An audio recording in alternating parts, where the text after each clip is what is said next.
اس programme کے اخراجات جو اسمر منسٹریز کے دوست اور پارٹنرز ادا کرتے ہیں۔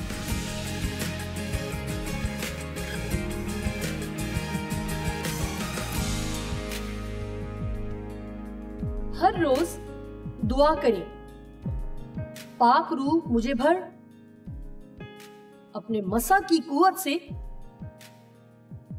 تازہ دم کر۔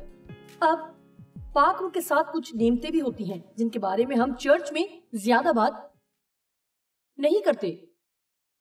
قوت کے مافوق الفطرت کرشمے، میرا مطلب آپ کو کسی بھی طرح کا روشن چراغ ہونے کی ضرورت نہیں اگر آپ کو قوت کے یہ تمام تر مافوق الفطرت کرشمے نہیں چاہیے، جبکہ آپ پا سکتے ہیں، کیونکہ جتنی زیادہ قوت اتنی ہی آسان زندگی۔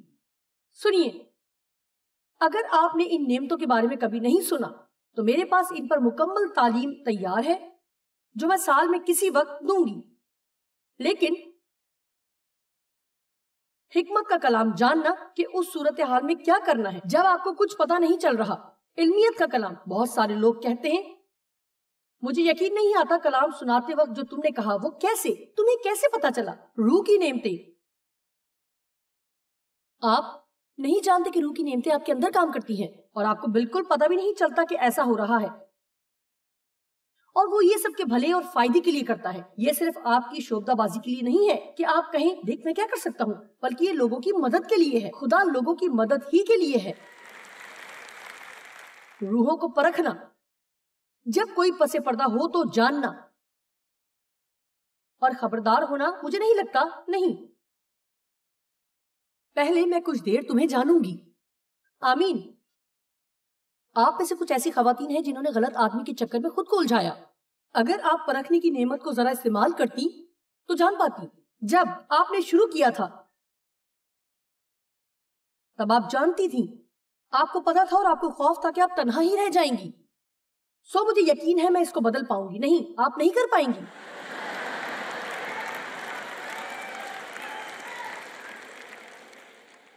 یقین کریں آپ تنہا ہی اچھی ہیں بجائے کسی ایسے شخص کے ساتھ رہنے کی جو ہر وقت آپ کو غم دیتا ہو۔ اور پھر معجزات، شفا کی نعمت اور ایمان کی نعمت اور زبانوں میں بولنے کی اور زبانوں کے ترجمے کی اور نبوت، اور شاید آپ سوچ رہے ہوں گے کہ اب یہ نہ کہنا کہ آپ زبانیں بولنے والے ہیں۔ شاید ہمیں جانا چاہیے۔ جی، آپ جانتے ہیں ذہن کا تنہا ہونا ٹھیک ہے لیکن بند ہونا نہیں۔ دیکھیں، اگر خدا ایسا جو آپ کو دے سکتا ہے اور وہ آپ کے پاس نہیں ہے تو آپ کو پوچھنے کی ضرورت ہے کہ میں اس کے بارے میں جاننا چاہتی ہوں۔ ایک اچھی کتاب لیں اور پڑھیں، دیکھیں بائبل اس کے بارے میں کیا کہتی ہے۔ سو اکثر لوگ ہمیں ان چیزوں کے بارے میں تعلیم دینا چاہتے ہیں جو ان کے پاس ہوتی ہے یا نہیں ہوتی، لیکن فقط اس لیے کہ آپ کی کسی دوست نے کبھی ان باتوں کا تجربہ نہیں کیا، مطلب یہ نہیں کہ وہ بائبل میں نہیں ہے، اور آپ کو ہر اس چیز کو دیکھنا ہے جو خدا آپ کو دینا چاہتا ہے۔ ان چیزوں کے لیے دعا کرنا شروع کریں۔ آپ کی دعائیں زندگی مختلف ہو سکتی ہے جو صبح شروع ہوتی ہے۔ مجھے اپنے روح سے بھر، مجھے قوت دے کہ میں اچھا برتاؤ کر سکوں چاہے دنیا میں کچھ بھی ہو رہا ہو۔ مجھے روح کی نعمتوں کے ذریعے استعمال کر انہیں سیکھیں، چاہے یہ حکمت کا کلام، علمیت کا کلام، روحوں کی پرکھ، ایمان کی نعمت، زبانیں، نبوت، ترجمہ، شفا یا معجزات ہیں۔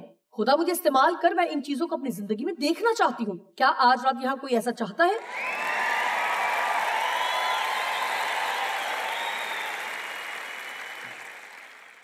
سنیے، آپ کی کتنی دعائیں آپ کی من چاہی چیزوں کے لیے ہیں؟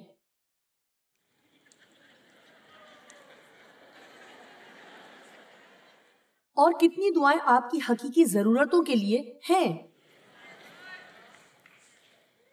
اور میں آپ کو بتا سکتی ہوں، ہمیں روحانی قوت چاہیے، اس سے بڑھ کر کہ ہم ایک بڑا گھر مانگیں یا کوئی من چاہا انسان یا نوکری میں ترقی۔ دیکھیں جو خدا ہمیں دینا چاہتا ہے وہ ہماری روحانی زندگی کے لیے ہے، جو آپ کی حقیقی زندگی ہے۔ خدا ثابت قدمی کی قدر کرتا ہے، اور میں آپ کو کچھ بتاؤں گی جو شاید آپ سننا نہ چاہیں، لیکن میں بتاؤں گی کہ آپ کو مخالفت کے لیے تیار ہونے کی ضرورت ہے۔ اگر آپ سوچتے ہیں کہ مسیحی ہونا اتوار کی دوپہر کو پارک میں واک کرنا ہے، تو آپ کو کسی اور بات کا سامنا کرنا پڑے گا، کیونکہ شیطان آپ سے نفرت کرتا ہے۔ کسی بھی وقت، خاص کر اگر آپ کسی طرح ترقی کی راہ پر ہوں، اگر آپ کوئی کتاب پڑھنا شروع کریں تو اس سے آپ کو مدد ملے گی۔ اگر آپ چرچ جانے کا فیصلہ کرتے ہیں، اگر آپ بائبل اسٹڈی میں حصہ لینے کا فیصلہ کرتے ہیں، اگر آپ فیصلہ کرتے ہیں کہ دعا کا وقت مقرر کریں گے، آپ فیصلہ کرتے ہیں کہ آپ زیادہ لوگوں کی مدد کریں گے، آپ فیصلہ کرتے ہیں کہ آپ زیادہ دیں گے، جب آپ صحیح سمت میں قدم بڑھائیں گے تو شیطان بھی قدم بڑھائے گا، اور دیکھیں کیا وہ آپ کو پیچھے دھکیل سکتا ہے۔ سو آپ کو لڑائی کے لیے تیار رہنا ہے، کبھی کبھی ایمان کی اچھی کشتی کے لیے۔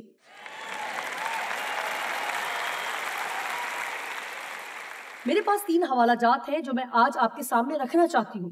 پہلا کرنتھیوں 16 باب کی 9 آیت، کیونکہ میرے لیے ایک وسیع اور کارآمد دروازہ کھلا ہے۔ افسس میں بڑا کارآمد موقع اور مخالف بہت سے ہیں۔ جانتے ہیں چھوٹی چھوٹی باتیں، جیسے آج شام آتے ہوئے ہم راستے میں تھے اور ہمارے ڈرائیور کو کال آئی کہ فلاں جگہ کوئی تباہی مچی ہے اور ٹریفک کا ناقابل یقین حد تک رش ہے، اور میں سوچ رہی تھی یہ تو ہونا ہی تھا۔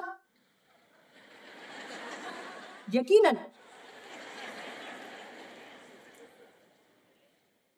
وہ آپ کے ہوٹل کے کمروں کے لیے کی کارڈز دیتے ہیں، اور ہماری ٹیم میں 4 سے 5 مختلف لوگ ہیں جن کے پاس مختلف کمروں کی چابیاں ہوتی ہیں۔ ہاں یقیناً، اور ان میں سے کوئی بھی کام نہیں کرتی۔ آپ حیران ہونا چھوڑ کیوں نہیں دیتے؟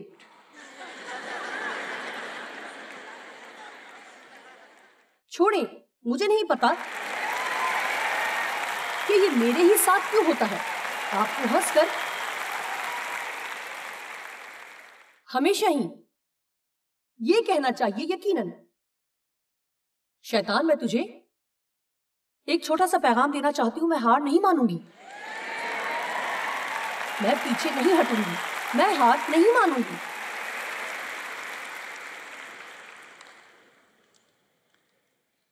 اب دیکھیں رومیو 12:12 میں لکھا ہے، امید میں خوش، مسیح میں تقویت کے باعث، مصیبت میں ثابت، دعا کرنے میں مشغول رہو، حکمت، رہنمائی اور قوت کی مسلسل تلاش کرتے رہو،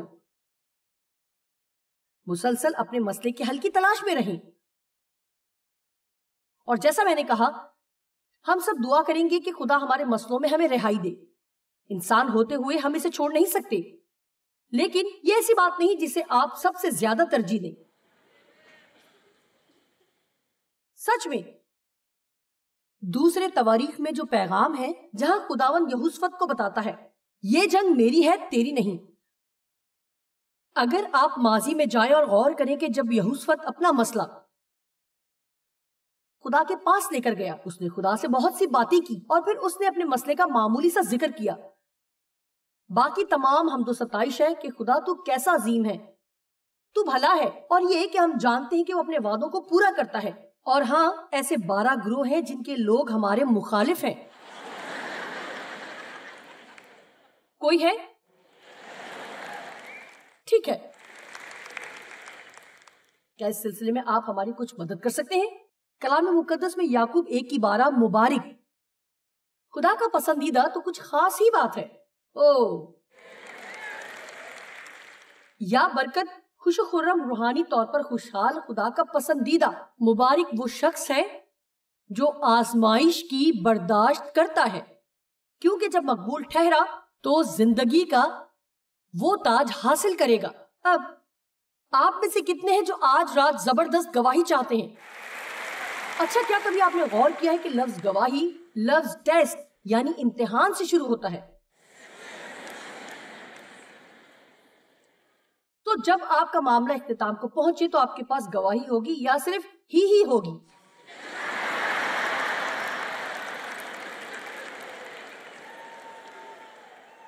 دیکھیے. حیران مت ہو. یہ کہنا چھوڑ دیں کہ مجھے نہیں پتا میرے ساتھ ہی کیوں ہوتا ہے یا آپ کے ساتھ کیوں نہیں ہوتا ہے. اور جب یہ سب کچھ باقی دوسرے لوگوں کے ساتھ ہوتا ہے تو پھر آپ اتنے حیران نہیں ہوتے.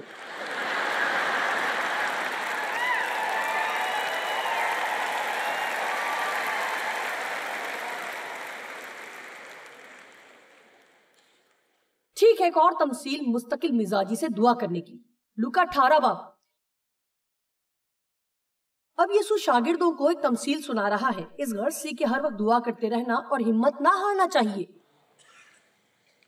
اس نے کہا کسی شہر میں ایک قاضی تھا، وہ نہ خدا سے ڈرتا تھا نہ آدمی کی کچھ پرواہ کرتا تھا. اور اسی شہر میں ایک بیوہ تھی جو اس کے پاس آ کر یہ کہا کرتی تھی، میرا انصاف کر کے مجھے مدعی سے بچا.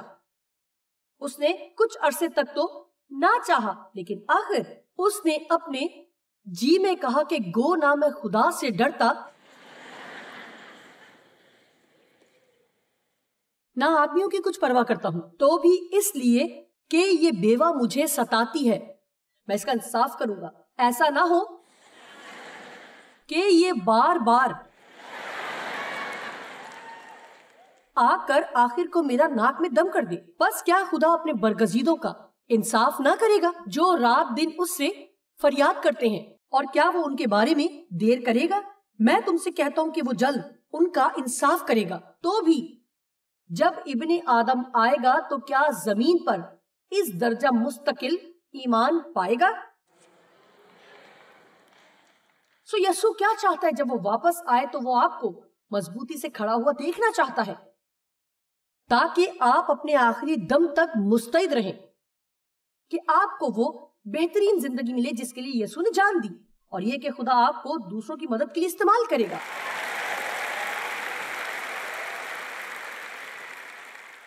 آپ مضبوطی سے کھڑے ہو سکتے ہیں. آپ جانتے ہیں اگر آپ 12 سال سے بیمار ہیں تو دعا کرتے رہیں کہ خدا آپ کو شفا دے. آپ خدا سے محض اس لیے نا امید نہ ہو کہ کوئی چیز بہت زیادہ ہی وقت لے رہی ہے. اور میں کہتی ہوں خدا میں ہار نہیں مانوں گی، یہ تیرے کلام میں ہے اور میں ہار نہیں مانوں گی. میں نہیں جانتی کہ ایسا کیوں ہو رہا ہے، میں جاننا چاہوں گی، لیکن جانتے ہیں خدا عام طور پر ہمیں زیادہ کچھ نہیں بتاتا. لیکن میں پیچھے نہیں ہٹوں گی، میں ہار نہیں مانوں گی. میں نہیں چاہتی کہ آج رات آپ میری اس بات کو بھول جائیں. میں چاہتی ہوں کہ آپ مضبوطی سے اور چیزوں کے لیے ڈٹے رہیں. اگر وہ خدا کے کلام میں ہے، اگر کوئی اور اسے حاصل کر سکتا ہے تو آپ بھی کر سکتے ہیں. کیا آپ نے سنا؟ اگر کوئی اسے حاصل کر سکتا ہے تو آپ بھی کر سکتے ہیں، کیونکہ آپ کے اندر باقیوں سے زیادہ برائی نہیں ہے. ہم میں سے کوئی بھی اس لائق نہیں کہ خدا سے کوئی بھی درخواست کر سکے. میں سوچتی ہوں یہ تمثیل دلچسپ ہے. وہ دراصل ہمیں خود کو تبدیل کرنے کی دعوت دیتا ہے. دیکھتے ہیں تو مجھے تنگ کر سکتے ہو، بس دوڑتے جائیں اور دوڑتے جائیں اور دوڑتے جائیں جب تک کہ پہنچ نہیں جاتے. لوط کے بارے میں سوچیں جب وہ سدوم میں تھا اور خدا نے کہا وہ اس جگہ کو تباہ کر دے گا کیونکہ وہاں کوئی بھی راست باز نہ تھا. مگر دلیر ہو اور پوچھیں اچھا اگر وہاں 5 راست باز مل سکے تو مان لیتے ہیں کہ اس نے 50 سے شروع کیا. اگر مجھے 50 ملے تو خدا نے کہا 50 کی خاطر میں رحم کروں گا. اچھا اگر مجھے 10 ملے تو کیا؟ اچھا ٹھیک ہے 10 کی خاطر بھی کروں گا. اچھا خدا کیا میں ایک اور بار تو اس سے درخواست کر سکتا ہوں؟ اگر مجھے صرف 5 ملے تو کیا؟ آپ سمجھ رہے ہیں جو میں کہہ رہی ہوں؟ وہ انچ بھر کر کے بڑھنے کی طرح نزدیک آتا رہا، ذرا ذرا نزدیک. وہ نہیں چاہتا تھا کہ وہ لوگوں کو تباہ کرے تو وہ حاشیے کو ذرا تنگ کرتا گیا. میں اس حوالے سے تو بالکل بھی نہیں جانتی کہ خدا کے ساتھ ایسا کیوں ہے، لیکن اسے یہ پسند ہے. اسے پسند ہے جب ہم ہار ماننے سے انکار کرتے ہیں. جانتے ہیں کیوں؟ کیونکہ دراصل اس وقت ہم یہ کہہ رہے ہوتے ہیں کہ میں تیرے کلام کی سچائی پر ایمان رکھتی ہوں اور میں ایمان رکھتی ہوں کہ تو بھلا ہے، اور میں نہیں مانتی کہ تو مجھے روکے ہوئے رہے گا. مجھے لگتا ہے کہ دشمن مزاحمت کر رہا ہے اور میں یہ اچھی طرح جانتی ہوں کہ دعا میں قوت ہے. آپ کو یاد ہے دانیل کی کتاب میں جب وہ 21 دن تک کسی جواب کی خاطر دعا اور روزے میں رہا، خدا نے کہا جس لمحے اس نے دعا کرنا شروع کی تو اس نے ایک فرشتے کو جواب کے ساتھ بھیجا، پر فارس کی مملکت کے موکل نے، بدی کا شہزادہ جو اس علاقے پر حکمرانی کرتا تھا، فرشتے کو روکے ہوئے تھا جب تک کہ خدا نے میکائیل کو کام پورا کرنے کے لیے نہ بھیجا۔ دیکھا خدا کسی کو آپ کی مدد کے لیے بھیج سکتا ہے، اور اگر شیطان اسے روکنے کے قابل ہو تو آپ دعا کرتے رہیں، وہ پیچھے کسی اور دستے کو بھیجے گا، کسی ایسے کو جو پہلے سے زیادہ طاقتور ہو۔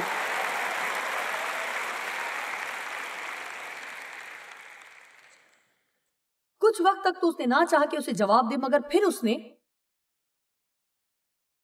اپنے دل میں کہا کہ اگرچہ میں نہ خدا سے ڈرتا نہ انسان کی کچھ پرواہ کرتا، تو بھی ایسا نہ ہو کہ یہ عورت میرا ناک میں دم کر دے، میں اس کا انصاف کروں گا۔ آپ جانتے ہیں لفظوں کا چناؤ اور مفہوم اس تمثیل میں اور رات کو آنے والے دوست کی تمثیل میں بہت ملتا جلتا ہے۔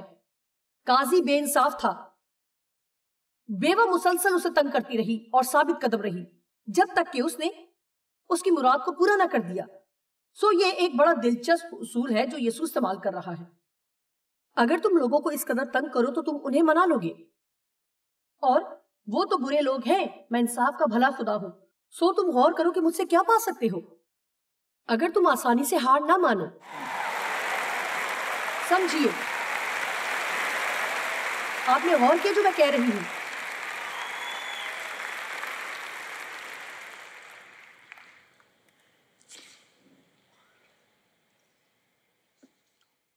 آدھی رات کو آنے والے دوست کے بارے میں جو دلچسپ بات لوکا 11 میں ہے کہ وہ اپنے لیے کچھ بھی نہیں مانگ رہا تھا، اس نے کسی اور کی خاطر اس قدر مستقل مزاجی دکھائی۔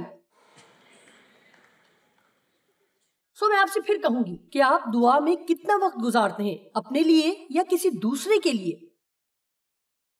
آپ اس کے لیے کتنے مستقل مزاج ہیں؟ میرا مطلب، میں نے چیزوں کو دیکھا ہے، میں نے لوگوں کے معاملات کو دیکھا۔ ایک عورت جس کو میں بہت اچھی طرح جانتی ہوں، بہت بیوار تھی، سمجھ لیجئے 3 سال تک تو وہ ہر لمحہ تکلیف میں رہی، اور تقریباً ہر صبح وہ دعا کرتی تھی، اور اب وہ تقریباً 80% بہتر ہے۔ آپ سمجھیے کہ چلتے جائیں، چلتے جائیں، چلتے جائیں، چلتے جائیں۔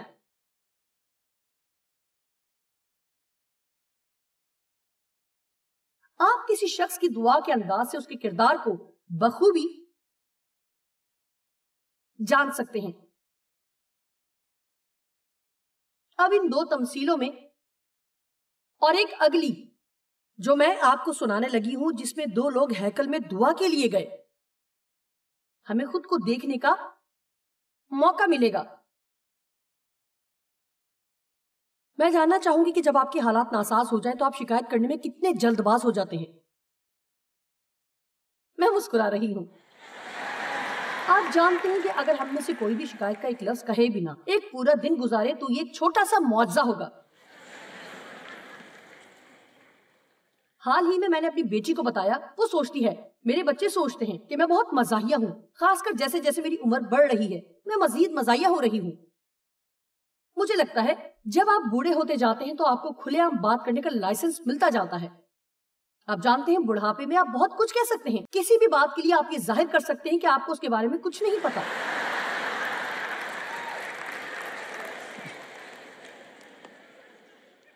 حال ہی میں نے اپنی بیٹی کو بتایا، تم جانتی ہو کہ میں نے اپنے بارے میں کیا جانا ہے؟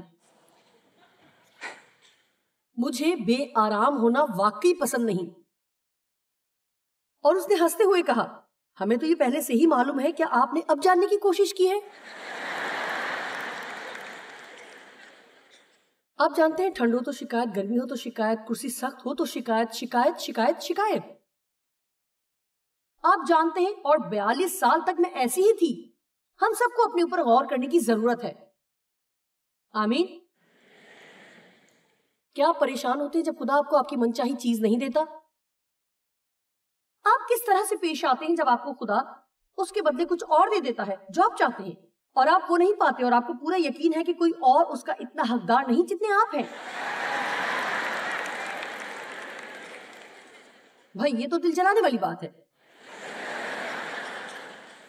اب سنیں اگلی تمثیل لوکا 18 باب کی 9 آیت سے شروع ہوتی ہے، جو کہ یقیناً ہمارے زمانے کے لوگوں کے لیے ہے جس میں ہم آج جی رہے ہیں۔ ثابت قدم بیوہ کی تمثیل شاگردوں کو دلیر اور دعا میں مضبوط رہنے کا سبق دیتی ہے، لیکن یہ تمثیل جو ہم پڑھنے کو ہیں خبردار بھی کرتی ہے کہ ہمیں مغرور اور گستاخ نہیں ہونا۔ سو تمیز سے ثابت قدم اور دلیر ہونا کچھ فرق بات ہے۔ میرا مطلب ہے مجھے پتا ہے کہ یہ کام کرتا ہے، یہ فطرتاً کام کرتا ہے، کیونکہ میں ایسے لوگوں کو جانتی ہوں جنہوں نے مجھ سے کہا کہ میں آؤں، ان کے کسی ایونٹ یا پروگرام میں آ کر کلام سناؤں، اور مجھے انہیں نہ کہنا پڑا۔ پھر انہوں نے اگلے سال کہا مجھے ایسے لوگ یاد ہیں جنہوں نے کہا جب تک آپ آ نہیں جاتی ہم آپ کو بلاتے رہیں گے۔ سو آخر کار میں نے ایک طرح سے جانا کہ اچھا اگر میں نہ گئی تو شاید مجھے اب یہ کر ہی دینا چاہیے تاکہ کام نمٹایا جائے۔ کتنے ہیں جو اپنے بچوں کو تب دیتے ہیں جب وہ مانگتے چلے جائیں اور مانگتے چلے جائیں جیسے کہ بس دے کر ہی جان چھوڑائی جا سکتی ہے۔ بس میں تھک چکی ہوں۔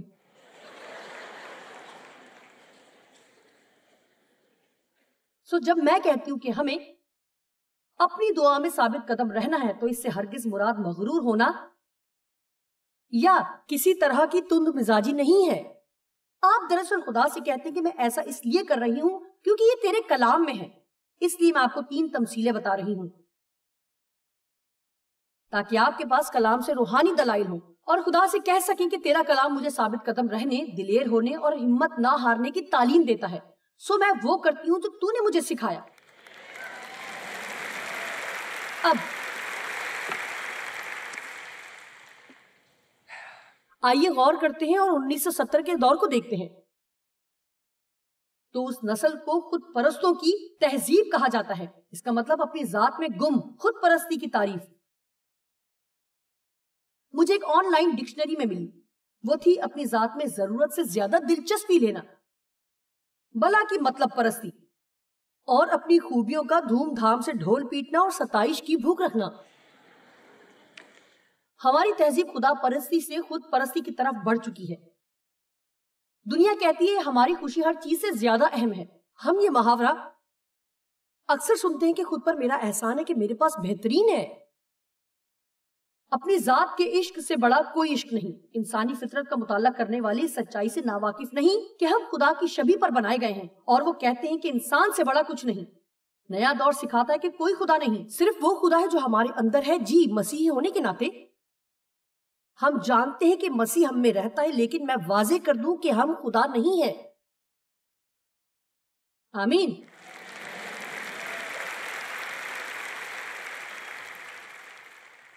مجھے کلام کی ان 5 آیات کو پڑھنا ہے۔ 2 تیموتھیوس 3 باب کی 1 سے 5۔